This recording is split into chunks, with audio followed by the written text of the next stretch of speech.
One of the things that I dearly love about Catholic faith is the fact that just about everywhere else you go in the world, Christmas lasts for one day and then it's all over with. In the church, we celebrate the octave. First, the octave of Christmas begins on Christmas Day and ends on New Year's Day. And secondly, the season of Christmas lasts from the solemnity of the Nativity of our Lord through the baptism of Jesus. And so we have this prolonged period of time where we can remain kneeling by the manger and looking into the face of our salvation, in the face of the infant Jesus. And that brings up a really, really good question. I mean, God could have accomplished our salvation in any way that He chose. He could have just snapped his fingers and all sin and all evil would have disappeared from the world. Or he didn't really have to do anything, in order to bring about our salvation.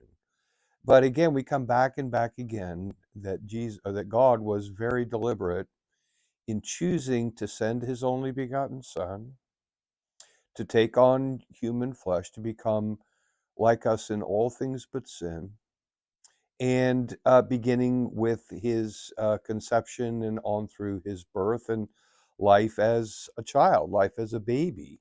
And note also that Jesus' earthly ministry didn't begin until he was at least 30 years old. And so, what does this period of a relatively lengthy period of anonymity signify about God's plan for salvation?